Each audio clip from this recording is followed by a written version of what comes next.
신약성경 요한복음 20장 19절부터 23절까지 같이 읽도록 하겠습니다. 이날 곧 안식 후 첫날 저녁 때에 제자들이 유대인들을 두려워하여 모인 것의 문들을 닫았더니 예수께서 오사 가운데 서서 이르시되 너희에게 평강이 있을지어다 이 말씀을 하시고 손과 옆구리를 보이시니 제자들이 주를 보고 기뻐하더라. 예수께서 또 이르시되 너희에게 평강이 있을지어다 아버지께서 나를 보내신 것 같이 나도 너희를 보내노라 이 말씀을 하시고 그들을 향하사 숨을 내쉬며 이르시되 성령을 받으라. 너희가 누구의 죄든지 사하면 사하여 줄 것이요 누구의 죄든지 그대로 두면 그대로 있으리라 하시니라. 아멘.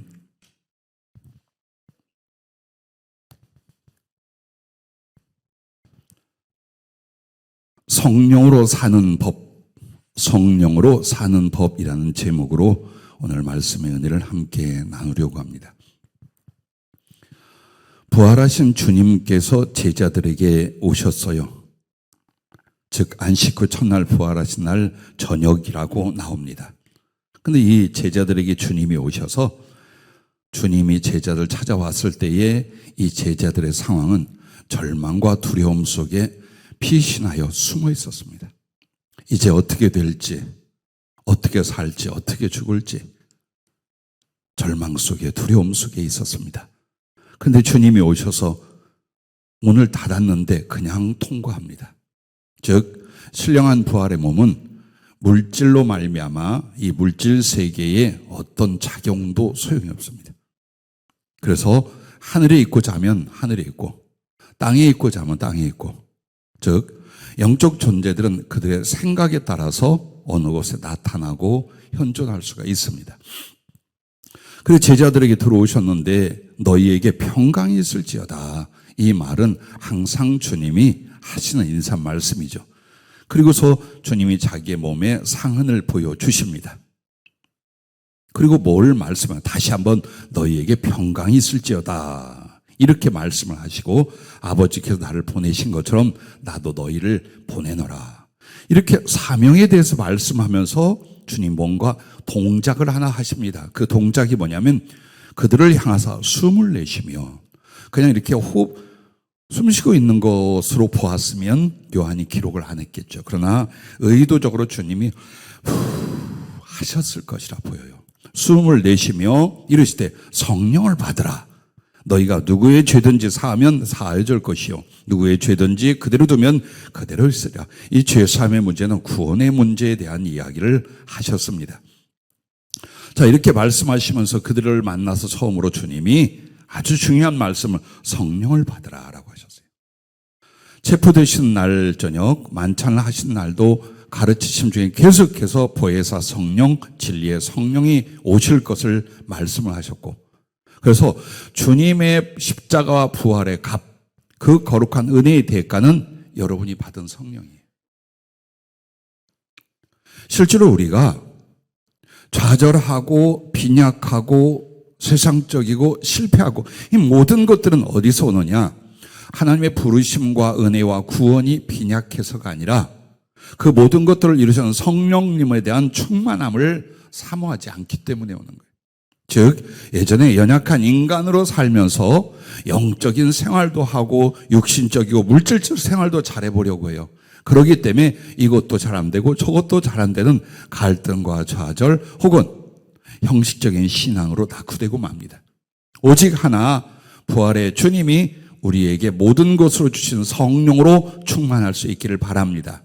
그럼 첫째, 오늘 이 요한복음 20장 19절부터 23절 본문에서 성령을 받아야 하는 이유에 대해서 말씀을 드리겠습니다.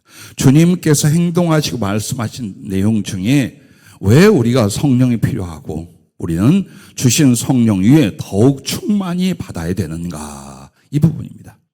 첫째는 성령은 주의 임재로 말미암아 평강을 주신다라는 겁니다. 그래서 좌절과 두려움 속에 빠져 문을 닫고 숨어있는 제자들에게 나타나셔서 주님은 평강이 있을지어다라고 말씀하시더니 또 한 번 거듭해서 뭘 말합니까? 평강이 있을지어다. 그리시고 성령에 관하여 말씀을 하고 있습니다. 여러분과 나에게 가장 중요한 영혼의 행복, 안정된 상태가 뭐냐? 그것을 평안이라고 말합니다.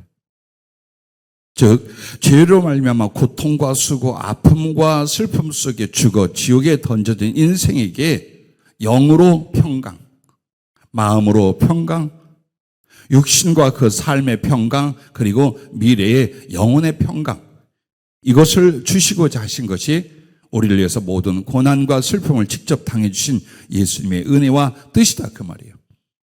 그런데 아무리 주님이 내가 이렇게 했으니 평안해라 해도 평안해지지가 않는 거예요. 왜? 우리는 현실이라는 것과 육신이라는 것과 상황이라는 것들에 대하여 더 민감하게 느끼고 있기 때문에 그래요. 즉, 이 나의 삶의 실체와 현상을 뛰어넘는 거룩한 어떤 힘이 혹은 어떤 작용이 나의 생각과 마음과 삶을 주관해 주지 않는다면 이론이나 지식이나 교육을 가지고는 내가 바꿔지질 않아요. 죄로 말미암아 사는 것이 고난이에요. 살아가는 것 자체가 수고예요.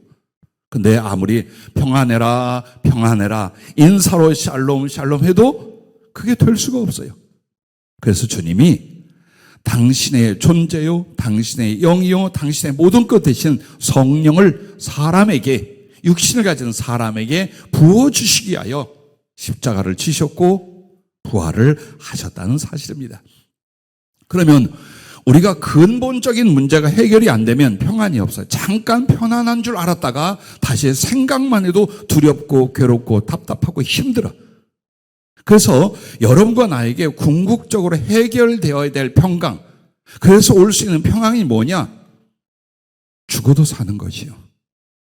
구원받고 지옥을 넘어 천국에 가는 거예요. 이 문제가 나의 영혼과 나의 의식 안에 완전히 자리를 잡아준다면 삶의 끝에 대하여, 미래에 대하여, 죽음과 그 이후에 대하여 전혀 두려워하지 않게 되니 두려움의 근본이 내 안에서 소멸이 되기 시작하는 거예요. 그래서 성령님은 여러분에게 예수 그리스도의 구원을 체험하게 하십니다. 즉 지식의 이론으로 듣는 게 아니라 내가 그 말씀을 듣고 나의 마음과 생각과 의식 안에, 그리고 나의 삶의 방향 안에 예수 그리스도로 말미암아 구원을 경험하고 체험해 가기 시작하는 거예요. 아, 이게 구원이로구나. 아, 주 예수를 통하여 하나님 나를 살리셨구나. 이걸 한 번이 아니라 계속해서 체험해 갈 수 있도록 그 지식에 있어서, 지혜에 있어서, 인격적인 교감에 있어서, 삶 속에 나타난 하나님의 은혜에 있어서 자꾸 예수 그리스도의 구원을 경험하고 체험시키는 분이 성령이십니다. 그 성령이 크고 충만할수록 여러분 어때요? 구원의 확신, 구원의 기쁨, 구원의 체험, 구원의 감격, 구원의 소망으로 이 삶을 이겨나가는 거예요. 그런데 만약 성령님의 감화와 은혜의 역사가 줄어들면 줄어들수록 여러분은 구원에 대해서는 그저 까마득한 기억일 뿐이에요. 당장이 힘들어 죽겠는 거예요. 사는 것에 염려, 사는 것에 이 고달픔 못 벗어나는 거예요. 그래서 구원을 받았다, 구원의 확신이 있다라고 말하면서도 사는 것과 앞으로의 일들에 대해서 힘겨워하고 지치고 상처받고 넘어지고 이러고 사는 거예요. 또한 성령님은 예수 그리스도 그 하나님이 나에게 임재하셔서 인격적인 교제를 이끌어 주셔요. 그러니까 의식화된 게 아니에요. 어떤 종교적인 교리에 교육화가 된 게 아니에요. 하나님의 성령이 내 안에 들어오셔서 바로 그분, 그 하나님, 그 창조주, 그 구세주하고 사람과 사람처럼 내 어머니와 교제하듯이, 내 아버지의 사랑을 입듯이, 아내나 자식들과의 그 사랑의 만남과 동행이 되듯이 내 영 안에, 내 삶 속에 그분이 인격적으로 임하시고 만나고 교통케 되는 거예요. 즉 이상한 사람이 되는 거예요. 헛것 보고 헛소리 하는 사람이 되는 거예요. 근데 나는 알아. 그 하나님, 그 예수님께서 나와 같이 계신 것을. 그를 느낄 수 있고 그의 말씀을 들을 수 있고 그분의 거룩한 영향력에 내가 나를 맡길 수 있고 나는 안다 이 말이에요. 하나님의 은혜는 받아보지 않는 사람은 아무리 설명해도 몰라. 그러나 받은 사람은 알아요. 그러니 그 받고 경험하고 누리는 게 뭘까요? 성령으로 말미암아요. 그러므로 마치 예수님이 육신을 입고 제자들과 함께 있어서도 부족했는데 이제는 그 예수님이 개인에게 같이 하고 속에 계시고 이렇게 해주시는 것이 성령의 임하심이더라 그 말입니다. 그러므로 요한복음 14장 26절 27절에 보면 보혜사 곧 아버지께서 내 이름으로 보내실 성령 그가 너희에게 모든 것을 가르치고 내가 너희에게 말한 모든 것을 생각나게 하리라. 그러므로 어떻다고요? 평안을 너희에게 끼치노니 곧 나의 평안을 너희에게 주노라. 내가 너희에게 주는 것은 세상이 주는 것과 같이 아니하니라. 너희는 마음에 근심하지도 말고 두려워하지도 말라. 즉 주의 성령을 보내신 여러 가지 은혜들에 대하여 가장 중요한 건 내가 너희에게 성령을 통하여 평안을 끼친다라고 말씀하고 계신 거예요. 그러므로 오늘 본문에 보면 제자들이 얼마나 공포에 질려 있고 염려와 낙심에 빠져 있었을까. 그런데 주님은 성령으로 말미암아 이 사람들 환경이 바뀐 게 아니라 위협이 사라진 게 아니라 그들의 실존을 깨닫고 하나님의 은혜와 임재와 성령의 위로로 마음속에 기쁨과 평안이 당장에 임하는 것을 보게 됩니다. 오늘 여러분과 나에게도 그래요. 이 모질고 힘든 세월이 지나고 나면 좀 편안해질까? 이 아픔, 상처와 갈등의 인간관계가 시간이 지나면 좀 해결이 될까? 오늘보다 내일은 조금 더 나은 삶이 될까? 그렇게 기다리는데 세월이나 환경과 상황이나 처지는 그렇게 달라지는 게 없어요. 평안은 어디에 있을까요? 여러분이 하나님을 경험하고 하나님과 교제하는 데 있어요. 육신을 입은 인간이 어떻게 그분의 영을 부어주시되 더 충만히 부어주시므로. 그러므로 성령이 임하셔서 최소한의 것은 뭐냐? 예수 그리스도가 나의 주님이라는 사실을 고백할 수 있는 정도예요. 예수가 뭔데? 너나 잘 믿어라. 이런 종류의 사람이 성령이 임하시면 어때요? 예수 그리스도가 저주할 자가 아니라 십자가 달려 마땅히 죽을 자가 아니라 나를 위해 죽으시고 나를 위해 살아나신 하나님의 아들 나의 구주임을 고백할 수 있는 것부터가 성령의 임하신 역사예요. 그런데 이 정도가 아니라 이제는 그분을 직접 체험하고 경험하고 사랑하고 교통하는 상태로 가려면 성령을 더 충만히 받으셔야 되겠죠. 제한이 없어요. 성령을 주시면은 너는 교회 몇 년 다녔구나. 너는 직분이 뭐로구나. 이걸로 하시는 게 아니에요. 여러분에게 제한 없이 성령을 부어주시는데 왜 우리는 무언가에 걸려서 성령의 충만함 속에 들어간 것 같지가 않아. 저 말씀과 같지는 않아. 라는 일이 왜 일어납니까?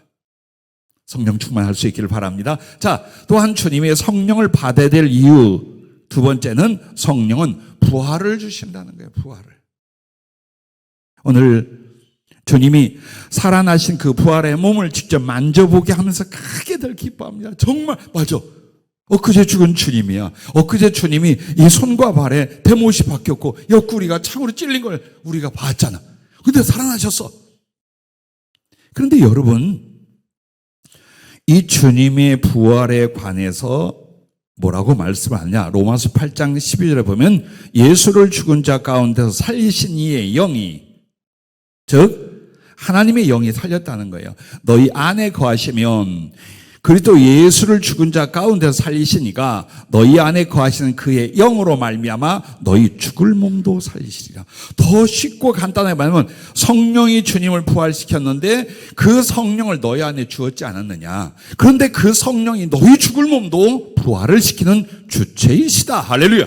그걸 말씀하고 있는 거예요. 성령은 약간의 교제, 약간의 말씀을 깨달음, 약간의 신앙상의 도움이 아니에요. 생명 자체이신 거예요. 하나님의 생명이로되 부활을 가져다주는 생명으로서 여러분에게 성령을 주셨어요.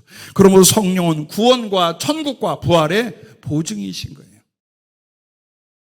자, 그래서 그 성령을 받게 되면은 여러분과 내가 부활을 한다. 그럼 그건 죽어봐야 아는 것이겠지. 죽어봐야 아는 것이겠지. 라고 생각을 해요. 그렇지 않아요. 성령으로 알면 부활은 먼저 육신의 부활, 완전한 영혼의 부활이 있기 전 영혼의 부활이 일어나야 됩니다. 그것을 요한복음 3장 5절에는 뭐라고 말할까? 물과 성령으로 거듭나지 아니하면 너희는 하나님 나라를 볼 수가 없느니라. 즉 성령으로 거듭남이 뭘 말하냐? 심령, 영혼의 부활을 가르쳐 말하는 거예요. 여러분과 나는 죄와 악에 사로잡혀 있었어요. 그래서 육체의 소욕과 그걸 원하는 대로 사는데 뒤에 조종은 마귀가 했어요. 그래서 우리는 죽음을 향하여 가고 우리가 얻는 분기시간, 그 슬픔과 질고밖에 없었어요. 그리고 그 뒤에는 심판이요, 지옥의 영원한 형벌이요. 이거 전체를 가리켜 사망이라고 말합니다. 그런데 주님께서 여러분과 나에게 이 상태에서 제일 먼저 뭘 합니까? 그 죄와 저주를 갚아주시고 나의 심령이 하나님을 알게 하셔요. 그리고 그 하나님을 순종하며 사랑하게 만들어요. 그렇기 때문에 나의 의식과 목적과 삶의 내용, 심령의 모든 상태가 어떻게 하나님과 영원접해서 살아온 것처럼 확 다시 태어나게 되는 거예요. 이것을 거듭남이라 말하고 이것을 영적 부활, 즉 영혼의 부활이라고 말합니다. 그래서 여러분과 내가 아무리 교회를 다니고 종교적인 의식과 행위를 한다 해도 성령으로 거듭나지 아니하면 하나님 나라 들어가기는커녕 하나님 나라 볼 수가 없다라는 거예요. 즉 심령 속에 이루어지는 일이 없어요. 그래서 주님이 성령을 주셔야만 완악했던 그들, 연약했던 그들, 죄악 속에 있던 그들이 하나님을 알고 그 사랑을 갖게 되고 그리고 소망을 갖게 되는 거예요. 즉 한마디로 영혼의 체질이 다시 만들어지는 거예요. 그게 바로 요한복음 3장 5절에 하면 거듭남이요 성령으로 우리의 영혼의 부활이 먼저 일어나게 하는 거예요. 그리고 나서 성령은 예수 그리스도처럼 하나님의 형상의 부활을 이제 영원히 우리에게 주시는 줄로 믿으시길 바랍니다. 고린도후서 3장 18절에 보면 우리가 다 수건을 벗은 얼굴로 거울을 보는 것 같이 주의 영광을 보매 그와 같은 형상으로 변화하여 영광에서 영광에 이르니 곧 주의 영으로 말미암음이라. 자, 주님 같은 형상에 이를 건데 무엇으로 말미암아? 성령으로 말미암아 그렇게 부활한다는 것을 고린도후서에도 약속하고 계십니다.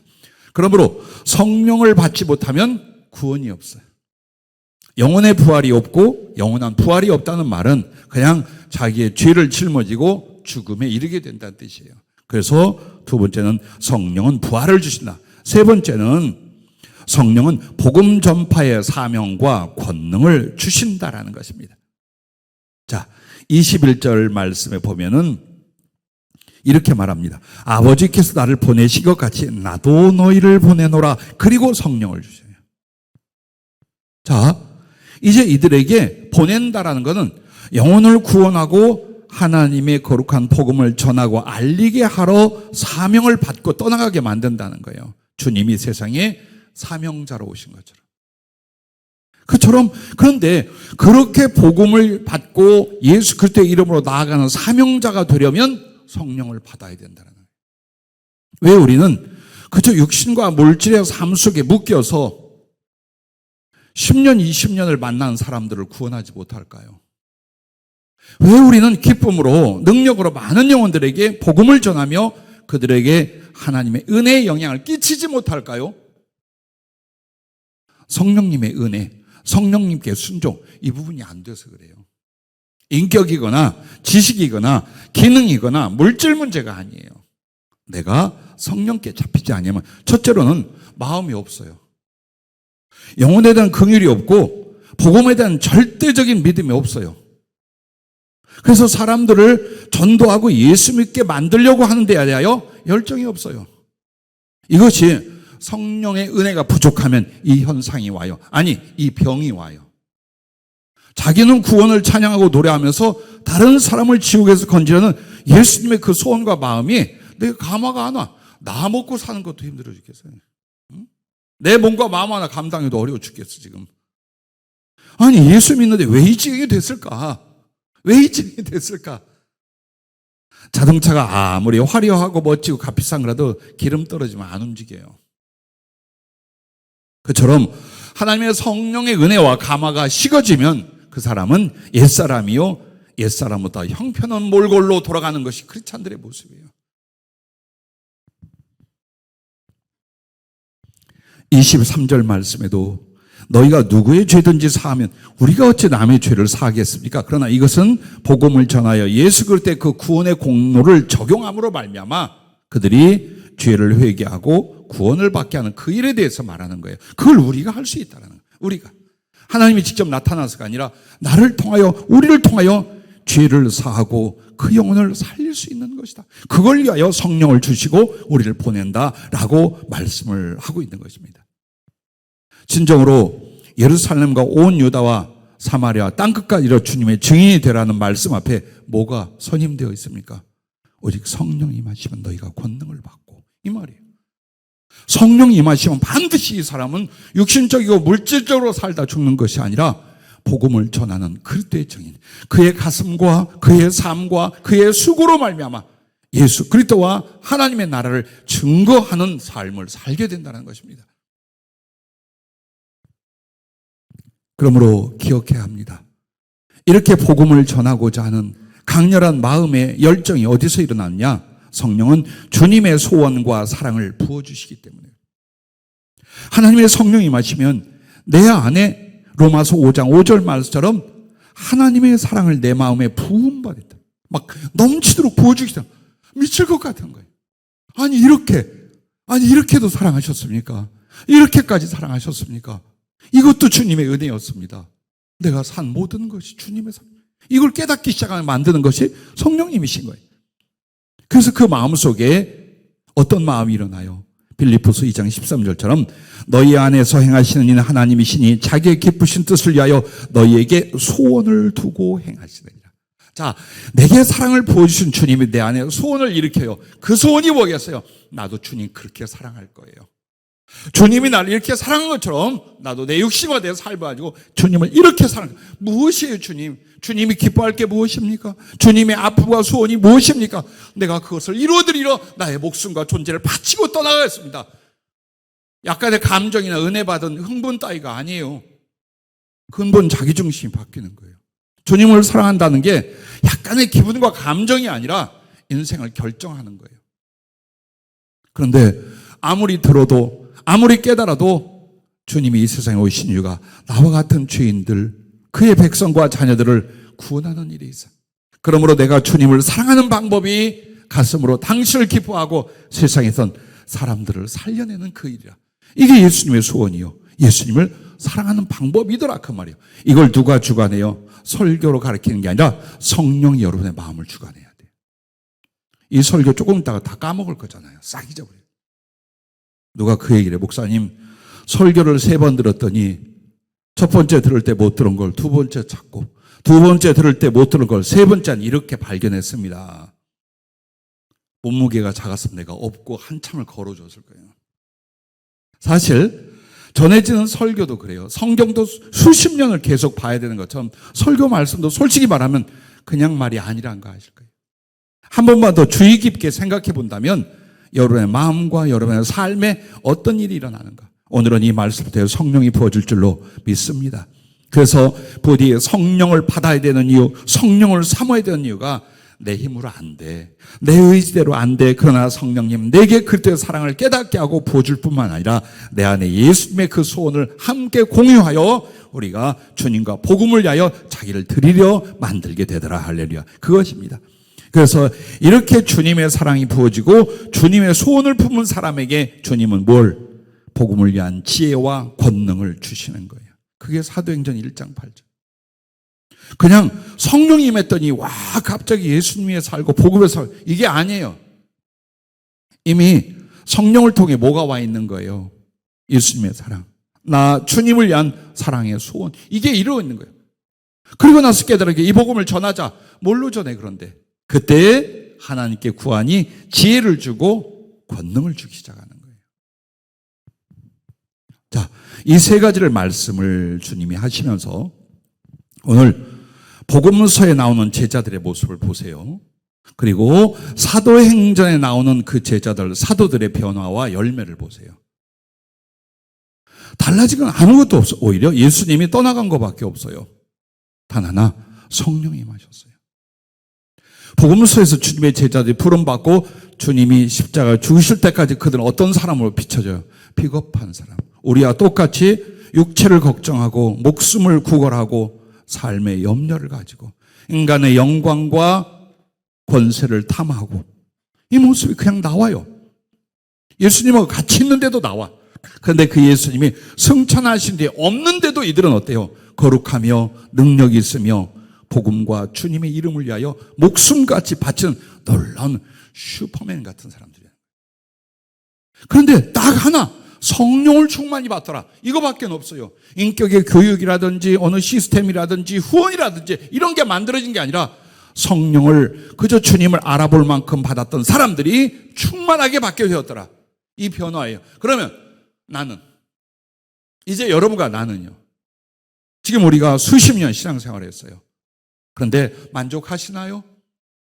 증언할 만하신가요? 뭐가 문제일까요? 돈을 못 벌어서일까요?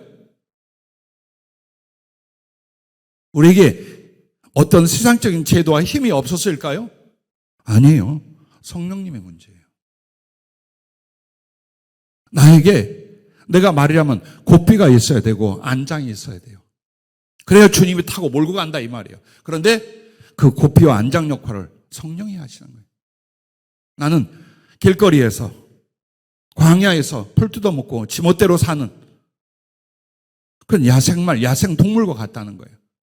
오늘 여러분과 나에게 딱 한 가지예요. 자꾸만 이유를 댑니다. 우리에게 물질이 조금만 더 있으면, 우리에게 지식이 조금만 더 있으면, 재능이 조금만 더 있으면 내가 주의를 잘하고 복음을 더 잘 전할 텐데 아니라 그 말이에요. 움직이지 못하고 열매 맺지 못하는 건 물질 문제가 아니었던 거예요. 세상의 능력이나 지혜 문제가 아니었고 학력 문제가 아니었던 거예요.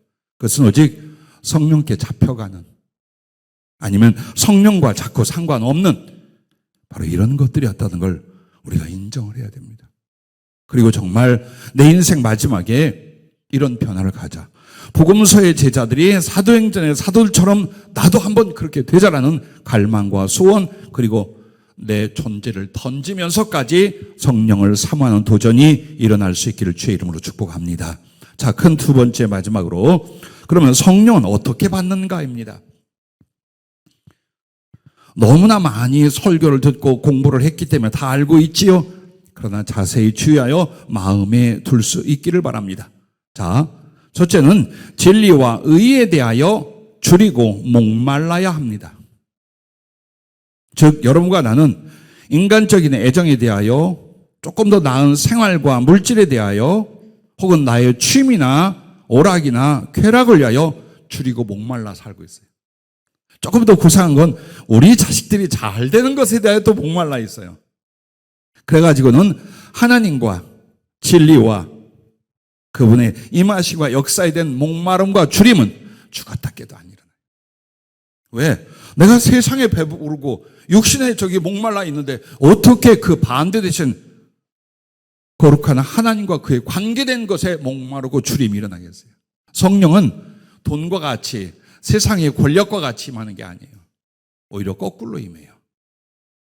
그런 걸 포기할 때 임하셔요. 그래서 여러분과 나에게 주님이 먼저 세상 거 다 버리라는 게 아니에요. 뭐가 일어나니까 사모함이 일어나라는 거예요.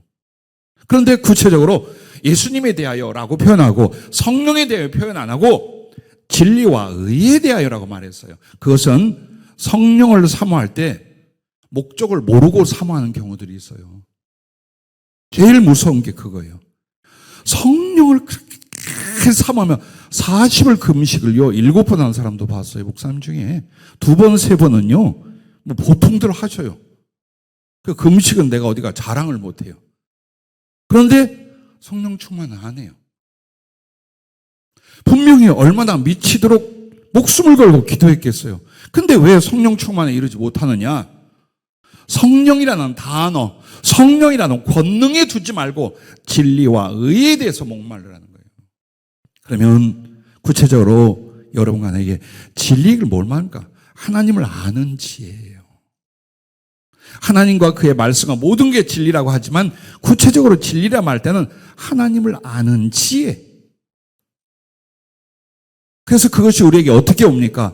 말씀으로 오잖아요. 여러분이 하나님을 얼마나 알고자 하여 하나님 말씀 앞에 깊게 들어가려 하는가요? 들으려 하고 깨달으려 하고 공부하려고 노력하라고. 그리고서 그 진리를 아는데 끝나면 안 돼. 그 진리를 내게 적용하고 행하는 게 뭐냐? 의예요.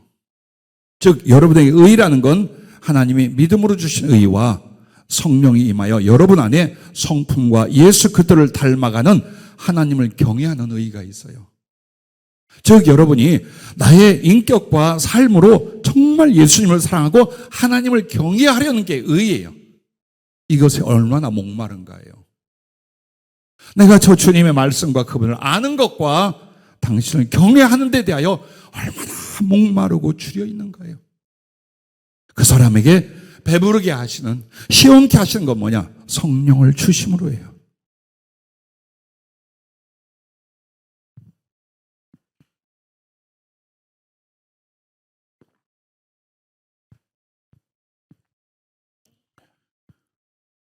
그러므로 성령은 진리의 영이라고 요한복음 14장과 16장에 보면 말씀해요. 진리의 영이라. 그래서 그 진리의 영은 예수님이 가르쳐 주신 것을 다 생각나게 하고 또 아버지의 것, 예수님의 것을 우리에게 가르치고 미래에 대해서도 말씀해 주시고, 즉 보면 대부분 뭐냐? 가르치는 역할을 합니다. 하나님에 관하여 그 진리에 관하여 깨닫고 느끼고 알 수 있게 하시는 역할을 해요. 그리고 나면 이제 그것을 지켜 행하는 의로운 사람, 의를 행하여 하나님을 경외하는 사람으로 이끌어 가시는 거예요. 성령이셔요. 그래서 성령의 소원과 기능에 대하여 여러분이 알고 사모해야지 그냥 성령 주시옵소서. 성령 내 마음은 딴 데가 있어. 성령을 달라는데 내가 사는 방식과 삶의 방향은 딴 데가 있어. 그러니까 그 기도가 역사를 이루지 못하는 거예요. 여러분과 내가 그러므로 평소에 매 시간에 얼마나 정말 주님 뜻대로 살아보려고, 예수님을 닮아보려고, 하나님을 경외하고 그 뜻대로 살려 하고, 그러기에 좀 더 영으로 주님을 경험하고 말씀으로 주님을 여기에 미쳐 있으라 그 말이 한마디로 그렇게 하라는 거예요. 의에 줄이고 목마른 자는 복이 있나니 저희가 배 부를 것이며, 이 부분이에요. 거룩한 영혼과 삶의 만족을 가져다 주시는 것이 진리와 의에 줄이고 목마른 사람들, 무엇으로? 성령으로 그리하여 주신다라는 것입니다.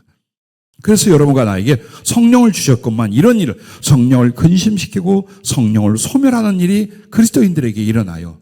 그러면 성령을 근심시키고 성령을 소멸하는 일은 무엇일까요? 우리의 육신적이고 세상적인 삶이나 생각이나 성품 따위로 인하여 주신 것마저 소멸했던 거예요.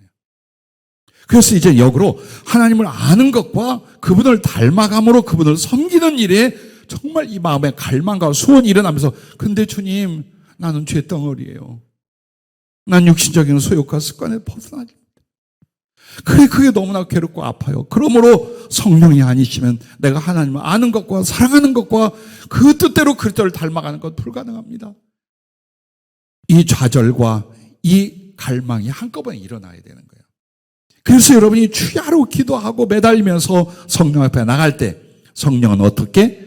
진리와 의로 충만하게 여러분에게 임할 줄로 믿으시기를 바랍니다. 자, 22절 말씀에 보면 이 말씀을 하시고 그들을 향하사 숨을 내쉬며, 이르실 때 성령을 받아 숨을 내쉬며, 여러분 이 말이 구약성경 어디에 유사한 것이 있지 않아요? 창세기 2장 7절에 아담을 만들 때 주님이 어떻게 했어요? 그 코로 코에 생기를 불어 넣으사. 예수께서 숨을 내쉬며, 같은 뜻이에요. 그게 하나님의 생명을 주시는 것과 부활에 대한 상징이래요. 그런데 이 부활을 성령으로 말미암아 돼요. 그러니까 주님이 숨을 내쉬는 자기 속에 있는 생명의 영, 거룩한 호흡이요 바람인 성령을 주시는 거예요. 그런데 그걸 어떻게 합니까? 내가 하고 들숨으로 마시지 않으면 안 들어와. 그래서 숨은 날숨과 들숨이 있는 거예요. 주님이 내보내는 게 날숨이라면 그것을 받아 내 안에 들이는 건 내가 빨아들이는 들숨이에요. 이것이 우리의 사모함이에요.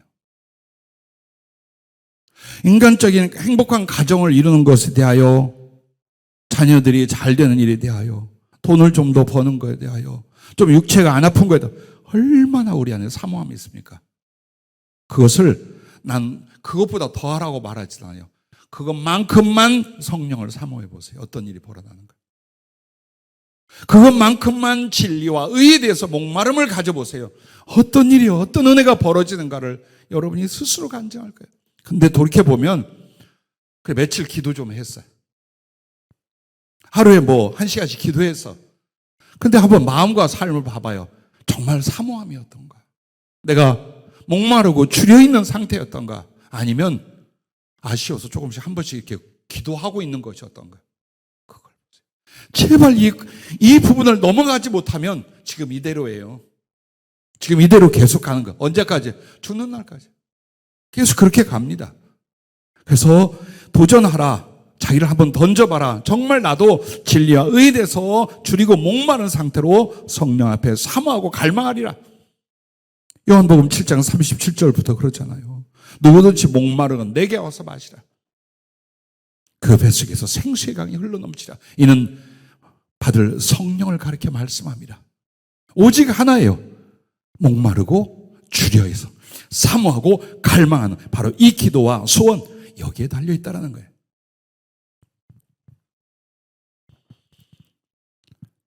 부디 마음의 힘을 다하십시오. 기도할 때도 쥐어 짜내는 거예요. 내 가슴을. 그냥 기도가 아니에요. 두런두런 중얼중얼 이 기도가 아니라 이 가슴 속에 주께서 하신 말씀을 따르려고, 받으려고, 혹은 그걸 닮아가 보려고 막 빨래를 쥐어 짜듯이 가슴을 쥐어 짜는 거예요. 기도는 그렇게 하는 거예요. 성령을 받고, 즉 하나님이 내게 임해. 얼마나 정성스럽게 했으면 하나님이 내게 임하겠어요. 쉬운 말로 하면 얼마나 공을 들이고 정성을 쏟았으면 하나님이 내게 오므니 하고 와서 끌어안겠냐 이 말이에요. 그게 성령이 더해지는 일이에요. 기능 아니에요. 현상 아니에요. 우리 하나님이 내게 한 번 더 임하시는 거예요. 두 번째는 그리스도와의 사랑에 미쳐 있으라라는 것입니다.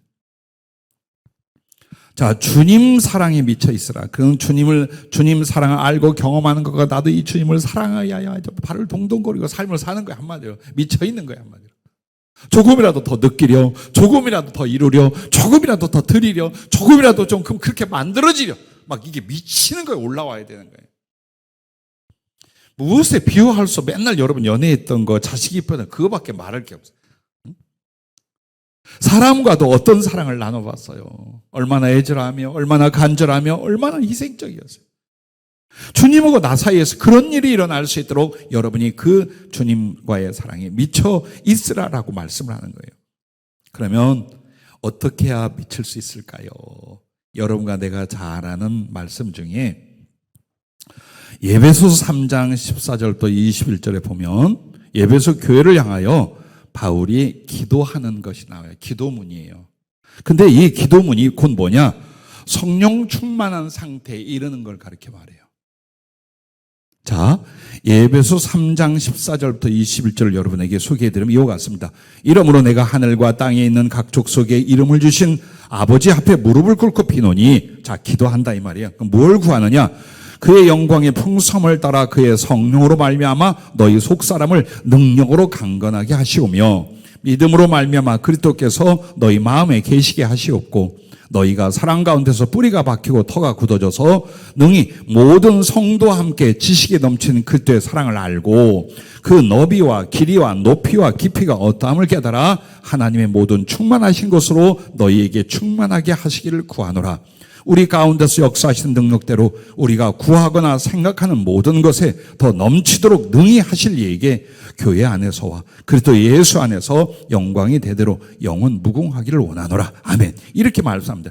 그럼 보면 여기서 성령으로 말미암아 우리의 속사람, 즉 심령이 강건해지고 믿음으로 주님이 계시게 하고 그 다음부터는 사랑의 이야기를 해요. 영원 사랑, 주님 사랑. 그래서 그 주님을 그 사랑이 뿌리가 내리고 터가 되는데 그리스도의 사랑이 기초예요. 그리스도의 사랑을 아는 거예요. 그 사랑의 길이, 너비, 높이 이런 것들을 말해요. 그래서 정말 예수님의 사랑에 대해 미쳐버려. 그 사랑을 알고 경험할 때에 하나님의 충만하신 것으로 충만하게 되더라 이 말이에요. 그걸 말하는 거예요. 그래서 하나님 앞에 영광을 돌리게 되는 거예요. 이 부분이요. 믿음으로 주님이 마음에 계십니까? 그 심령이 성령으로 말미암아 요동하고 뒤집어지고 엎어지지 않게 되었습니까? 이제부터는 그리스도의 사랑을 아는 거예요. 그 사랑의 높이와 깊이와 너비와 길이를 알고 그것을 경험하고 그것을 이루려고, 그래서 주님의 사랑을 알고 주님을 사랑하는 그 길이와 높이만큼 뭐가 오기 시작하는 거야? 하나님의 성령의 충만함, 하나님의 충만하신 것으로 충만해지는 그 충만이 한 영혼에게 임하기 시작하는 거예요. 그렇게 되는 거예요. 은사나 기능만을 얘기하니까 자꾸 성령은 예언하고 병 고치고 귀신 쫓고 능력이 나타나고 기적을 이걸로 알아요. 그것은 하나의 복음을 위하여, 즉 예수 그리스도를 전하고 높이기 위한 기능 중에 하나일 뿐이지, 실제로 성령은 여러분과 나 사이에 뭘? 주님과의 사랑을 이루게 하시는 분이에요. 구원도 주님을 사랑할 수 있도록, 부활도 주님과 함께 더 가까이 사랑할 수 있도록 만들어주는 분이에요. 그래서 성령은 언제 뭐냐? 주님께 미쳐있는 사람에게 임하는 거예요. 예수님의 사랑에 미쳐 살려 그렇게 사랑해보던 바로 이 사람들에게 성령의 충만 위에 충만을 부어주신 줄로 믿으시기를 바랍니다. 그러므로 보세요. 그 주님 사랑을 그냥 무조건 감정적이를 말하는 게 아니에요. 제일 중요한 건 주님을 아는 것과 믿는 것과 닮아가는 거예요. 에베소 4장 13절 나오는 것처럼 이 세 가지예요. 주님을 사랑하는 게 뭐냐? 주님을 아는 것. 이거는 지혜와 교제를 가리키는 성령으로. 그럼 믿는 것은 뭐냐? 행함과 순종. 나의 믿는 바, 즉 하나님 주신 말씀과 그의 뜻을 내가 믿어. 그러므로 행동하고 순종하는 부분을 가리키는 거예요. 그리고 주님을 닮아가는 게 뭐냐? 사랑 안에서 참된 것을 행하는 것이라고 나와요. 즉 그리스도를 닮아가기 위하여 사랑과 선을 베풀고, 믿는 것을 위하여 순종하고, 아는 것을 위하여 그의 지혜와 교제를 내가 경험하려 하고, 이걸로 미치는 거예요. 이걸로 여기에 미쳐버리는 거예요. 그럴 때 나의 작은 수고와 눈물 1000배 만배의 주의 영을 우리에게 부어 주실 줄로 믿으시기를 바랍니다. 그러므로 여러분에게 3명을 성령이 추천했어요. 막달라 마리아의 가슴이 되래요. 한 죄인이란 여자가 라는 누가복음 7장에 이 여인은 남들에게 멸시를 당하거나 가까이 하면 돌을 맞을 수 있음에도 모든 걸 참고 견디고 이기며 어디 예수님이 계신 곳이 하면 다 쫓아다녀요. 우연히 그 바리새인 시몬의 집에 간 게 아니에요. 예수님을 먼 발치에 혹은 가까이서 항상 쫓아다녔어요. 그리고 당당하게 그 여인을 인정을 해줘. 사랑함이 많음이라 저희 죄가 사했다 평안히 가라. 그 뒤 누가복음 8장 바로 누가 하는가? 막달라 마리아와 여러 여인들, 귀신을 쫓아내고 흉악한 병에서 고침받은 그런 여인들이 자기의 소유를 가지고 주님과 제자들을 섬기더라. 할렐루야. 이렇게 나와요. 개인적으로 하던 게 인증을 받고 이제 함께하는 일까지 일어나게 되죠. 언제나 주님 발 곁에 주님 말씀, 주님 한 대 갔다. 항상 눈물 짓고, 그러던 어느 날 예수님이 멸시받는 걸 보고 쫓아가서 그 발을 끌어안고 눈물을 적시고 머리털로 닦고 그리고 향유를 가져 붓고 입맞추기를 쉬지 않고 주인이 하나니까 자기가 대신해요. 주님과의 사랑 아는 것과 하는 일에 대해서 그렇게 미쳐 그 가슴이 바로 막달라 마리아예요. 다윗 보세요. 그 전장에서 그 위협에서 하나님이 지켜주시는 은혜를 찬양하고 또 하나님께 맡겨 심령에 담대한 평강을 말해요. 그런데 꼭 구하는 것이 뭡니까? 여호와의 집에서 그의 선하고 아름다운 영원히 보는 거예요. 그 말이 성전 짓고 성전 안에 들어가 있겠다는 얘기가 아니에요. 주님께 얼른 가겠다는 거예요. 주님 앞에 가서 정말 주님의 얼굴과 자기를 위한 사랑으로 이루신 그 나라에서 주님과 함께하는 거예요. 그게 이 기적들, 이 하나님의 위대하신 도우심과 역사보다 훨씬 자기 마음에는 어서 하늘에 가서 주님과 함께하는 것. 그리고 사도 바울의 가슴을 말합니다. 내가 예수님의 부활의 권능을 알게 하여 그의 고난과 그의 죽으심에 참여하고 그분을 너무나 그리워와 사랑하다 보니까 죽는 것이 사는 것보다 훨씬 유익하다 고백하고 죽음을 가지고서 사랑을 이루어가고, 바로 이 가슴들을 가리켜 그리스도와의 사랑에 미쳐 있으라는 거예요. 모든 성도에게 그와하지만 제가 특별히 신학을 공부하고 주의 종으로 가려는 이들에게 자꾸 이 말해요. 그래서 가끔 오다가 그런 분들이 안 오는지 몰라. 아무나 주의 종 되지 말라 막 했더니 안 나타나는지 모르겠어. 그 말은 부정을 말함으로 더욱 긍정을 강조하려는 말이에요. 우리가 어떤 사람으로 주의 종, 신학 공부하고 그저 안수 들렁 받고 안 되면 집에서라도 예배 드리면 되지. 그렇게는 하지 말라는 거예요. 그렇게는 하지 말자. 정말 말씀과 성령에 사로잡혀서 한 영혼을 구원하라도 한 지역에 가서 그냥 죽고 하늘로 올라간다 할지라도 말씀과 성령에 사로잡히고 주님의 사랑에 사로잡혀서 그가 나의 등을 밀어주심으로 감당하는 사역자들, 주의 종들이 되자 그 말을 하는 거예요. 근데 이 모든 것들은 인격도 아니요 물질이나 지식이 아니라 성령께 달려있더라. 그걸 우리가 너무나 잘 아는 줄로 믿습니다. 자, 성령을 어떻게 받는가? 세 번째, 복음 전파에 충성되라라는 겁니다. 어쩌면 예수님을 사모하고 말씀과 기도 생활에 전념하고 나름대로 정말 선하고 착하고 그럴 수 있으셔요. 그런데 만약 이 부분을 보세요. 성령은 결국은 우리를 어디로 이끌어가요? 복음 전파의 증인으로 데려가요. 그래서 성령은 우리 안에 거하시며 우리를 세상으로 복음 전하러 보내시는 분이에요. 파송시키는 분이에요. 근데 우리가 복음 전파로 안 간다라는 뭐예요? 성령님을 무시해요. 재환아, 무시하고 있을 때 여기서 개가 짖으면 무슨 무시야? 아무리 말씀을 해오고 감화해도 안 해. 내가 지금 힘들고 어렵고 내가 먼저고 그렇게 되면서 주신 은혜와 성령도 소멸이 되어 갈 수 있더라. 그래서 어떻게 됩니까? 이제 구원의 확신과 은혜를 얻고 있어요. 또 주 안에서 나름대로 복음을 알아요. 그러면 어떻게 합니까?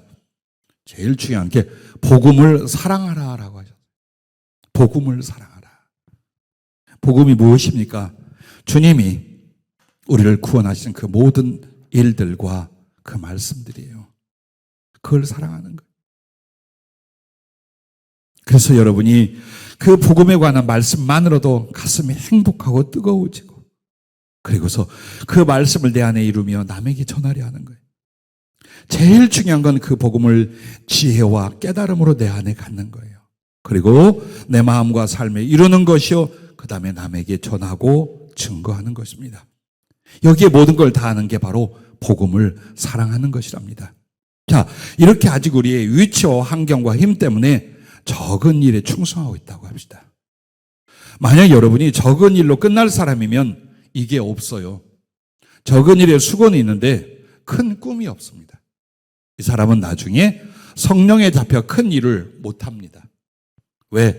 강제로 안 하셔요. 억지로 안 하셔요. 마음에 소원을 품고 일을 하셔요. 그리고 너무나 지당하신 주님의 은혜요 명령이요 성령 충만이. 근데 여러분 마음속에 그냥 지금 주어진 형편에 만족을 해. 은혜도 그렇게 만족하고 성령께도 이렇게 살다가 그래 그래서 이 조건에 열심히 하다가 하늘나라 가서 주님 만나지 이렇게 해요. 성경에 주님의 제자들과 바울을 보세요. 특히나 우리가 바울을 한번 예로 봅시다. 사도행전 9장 15절 16절에 그를 향하여 뭐라고 말합니까? 이방 왕들과 많은 사람들에게 선교할 것을 말합니다. 그 당시 우리처럼 지금처럼 선교가 아니에요. 불가능한 일이었어요. 그것도 왕이나 귀인들을 만난다는 건 정말 불가능한 일들이었어요. 근데 그거 할 것이다 그럽니다. 그러면 사도 바울에게 이 소원이 안 일어날 건데 하나님이 그 소원을 불어 넣어준 게 아니에요. 그를 미리 안 거예요. 주님을 만나면 복음을 듣게 되면 얘는 환장해서 온 세계를 뛰어나가서 정말 왕들이나 각국에 가서 일을 한다는 걸 주님이 알고 계신 거예요. 여러분에게 그게 있느냐 이거예요.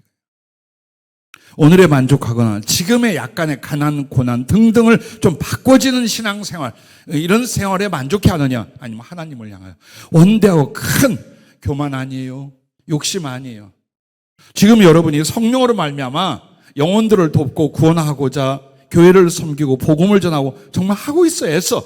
근데 내 마음에 견딜 수 없는 소원이 일어나는 거예요. 주여, 나를 보내시옵소서. 나를 써주시옵소서. 나로 지금 이 삶이나 이 영적 상태에 혹은 이 정도의 신앙생활에 만족하지 말게 하시고, 주님, 전 세계를 향하여 혹은 어떤 계획과 일들을 향하여 주님, 내 가슴이 불이 탑니다. 해주시옵소서. 그게 일어날 때예요. 왜? 하나님의 성령은 겨우 구원받을 사람에게는 그만큼을 하셔요. 작은 일로 끝날 사람은 그만큼을 주시는 거예요. 그런데 주님과 함께 큰 일을 할 사람들이 어때요? 상상할 수 없을 만큼 부어주시는 거예요. 그러기 위하여 여러분 어때요? 이미 주신 성령으로 말미암아 사랑이 있어야 돼요. 진리에 대한 목마름이 있어야 돼요. 그리고 무엇보다도 복음을 전하게 한 작은 일에 충성하면서 하나님께 내 목숨을 다해 내 삶을 다해 주의 일을 이렇게 해주십시오. 이 사람들이에요. 그들에게 하나님의 권능과 지혜와 자격을 성령을 통해 부어주시고 넘치게 부어주실 것을 잊지 마시기 바랍니다. 그래서 가장 여러분이 손해를 보는 것이 뭐냐? 지금 이 상황에 지치거나 그대로 만족하는 거예요. 이보다 조금만 더 나아졌으면 좋겠어. 우리 집 생활도 형편도 우리 교회도 조금만 더 나아지면 좋겠어. 이게 아니에요. 그래서 우리는 하나님 안에서 부정적인 걸 보고 그걸 믿음으로 받아들이는 사람들이 아니에요. 지금 내 상황과 현실은 힘도 없고 물질도 없고 능력도 없고 뭐 나이도 이만큼 먹었고, 자, 이걸 보면서 조금 편안하게 살다 이제 하늘날 가지 뭐. 그게 그 그릇이에요. 종지기 그릇. 거기에 어떻게 넘치는 성령을 부어주겠어요? 아니라 오늘을 준비를 위하여, 사랑을 위하여 작은 일에 최선을 다하면서 이 가슴에서 식어지게 않는 그 소원, 그 사랑, 그 충성, 그 위대한 복음 전파로 하나님께 돌릴 영광의 꿈이 여러분이 얼마나 강렬하게 자리를 잡고 있는지.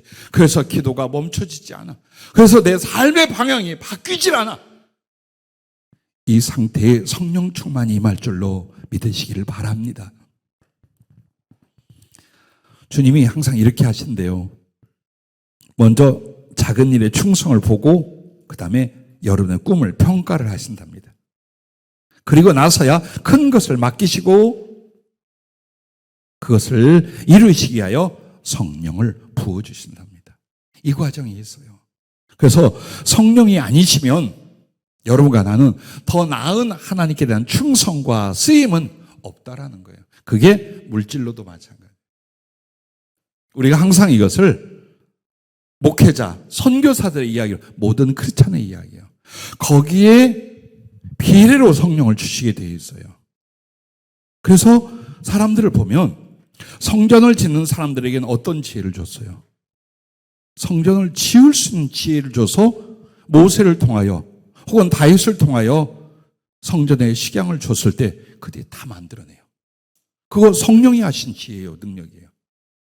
자, 물질로 봉사하는 사람들은 물질을 예배하게끔 만들어요. 악한 자들이 모은 물질을 하나님의 사람들로 돌려서 쓰게 만들어요. 얼마든지 그래서 내게 일어나는 현상적인 은사적인 성령 충만에 대해서 말하는 게 아니에요. 보다 더 오늘 주신 말씀을 통하여 이루어가는 성령과 인격적인 충만이 일어나면 표적적인 충만은 필요할 때 언제든지 해요. 은사만이 아니에요. 안 될 일을 되게 하고 없는 것을 있게 하고, 이것도 뭐예요? 하나님의 표적과 권능 속에 있는 일이에요. 그래서 여러분과 내가 사모할 것이 그냥 마음속에서 이렇게 살겠어요, 그게 아니라 이렇게 살겠어를 인하여 그 인증으로 하나님의 성령이 더 임하게 하라. 할렐루야. 바로 여기에 우리의 미래와 모든 것이 달려 있습니다. 그러므로 성령은 부활의 영이시기 때문에 우리의 영혼을 부활시킵니다. 거듭나게. 그 다음에 삶을 부활시키는 거예요. 하나님을 경외하는 충성됨으로. 그리고 나서 하나님의 형상의 부활의 영혼을 우리에게 주실 줄로 믿습니다. 부활하면 다 똑같겠지? 아니에요. 여러분의 사랑과 충성을 위하여 해의 영광이 다르고 달의 영광이 다르고 별의 영광이 다른 것처럼 부활도 마찬가지예요. 예수 그리스도를 향한 부활은 마찬가지지만 하나님 주신 상급과 영광과 사랑의 주인은 부활의 때에도 마찬가지예요. 그래서 우리가 당연히 주님과의 사랑과 그 거룩한 쓰임과 충성을 위하여 성령 충만을 받는데 이것이 부활과 함께 부활의 영혼에도 그대로 나타나게 되더라. 잊지 마시기 바랍니다. 기도하겠습니다.